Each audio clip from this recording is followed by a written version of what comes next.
90 লক্ষের সাইবার প্রতারণা। কোচবিহার পুলিশের হাতে গ্রেপ্তার দুটি সাইবার প্রতারণা মামলায় উত্তর 24 পরগনার যুবক গ্রেপ্তার। বিভিন্ন বীমা সংস্থার নাম করে 90 লক্ষ টাকার প্রতারণার অভিযোগ।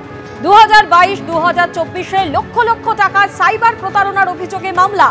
জোড়া প্রতারণার মামলায় সঞ্জয় কুমার ধর নামে এক যুবক গ্রেপ্তার। ধৃতের অ্যাকাউন্টে মিলেছে 3 কোটিরও বেশি। দাবি পুলিশ সূত্রে 1 কোটি 30 লক্ষ টাকা পাইয়ে দেবার নাম করে টাকা আদায়ের অভিযোগ। লক্ষ লক্ষ টাকার সাইবার প্রতারণা। উত্তর 24 পরগনার মোহনপুর থেকে গ্রেপ্তার করা হয়েছে ওই যুবককে।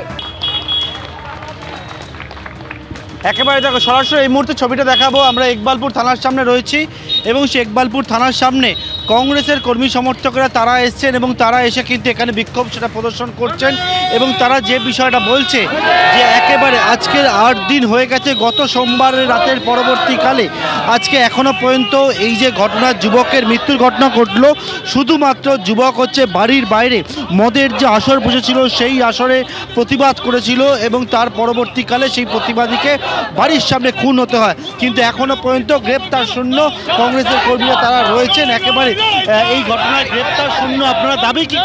এখানে আকিব গুলজার আছে, প্রদীপ প্রসাদ রয়েছেন, আমরা সবাই আছি কংগ্রেসের পক্ষ থেকে। দাবি একটাই, আর কতদিন এই ক্রিমিনালদের আর ধরতে পারবেন না সেটা পুলিশ লিখিত দিন আমাদের। 7 দিন পার হয়ে গেছে, ড্রাগসের চক্র চলছে চারিদিকে, ক্রিমিনালরা খুন করে চলে যাচ্ছে, তাদেরকে ধরতে পারছেন না। পুলিশ প্রশাসন কোথায়? থানা না ব্যাংকোয়েট, বুঝতে অসুবিধা হচ্ছে। দক্ষিণ কলকাতায় সমাজ বিরোধীর আখড়া হয়ে গেছে। সে গুলশান এরিয়া বলুন, আর আমাদের কসবা ল কলেজ বলুন, টালিগঞ্জে 97 ওয়ার্ডে জন্মদিনের পার্টিতে ধর্ষণ বলুন, আর ইকবালপুরে খুন বলুন, এটা দক্ষিণ কলকাতার মধ্যে। দক্ষিণ কলকাতায় আমরা পুলিশ কি নাকে সরষের তেল দিয়ে ঘুমাচ্ছে? এখনো পর্যন্ত অপরাধীরা গ্রেপ্তার হয় না কেন?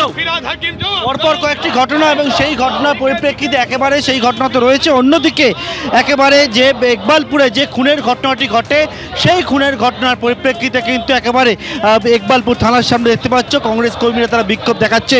অন্যদিকে ইকবালপুর থানার সামনে কংগ্রেসের বিক্ষোভ এবং স্পষ্ট অভিযোগ তারা তুলছেন যে হাত গুটিয়ে বসে রয়েছে পুলিশ। পুলিশের একটা অংশের সঙ্গে দুষ্কৃতীদের যোগসাজশের আঁতাতের অভিযোগ পর্যন্ত স্থানীয় বাসিন্দারা করছেন। কোনো ওদের লিঙ্ক আছে, লিঙ্ক না থাকলে বিহার থেকে এসে কি করে খুন করে চলে যাবে, এই জিনিসটা সবসময় মনে রাখতে হবে, ঠিক আছে? তো আমাদের পাড়ার, আমাদের ছেলে, আমাদের এখানকারও কিছু কারাপ্টেড লোক আছে যারা ওদেরকে মানে ধরুন স্মরণ দিচ্ছে, তাই জন্যে তো বিহার থেকে আসছে। তো ফার্স্ট অফ অল যে ওকে নিয়ে আসছে ওকে ধরতে হবে।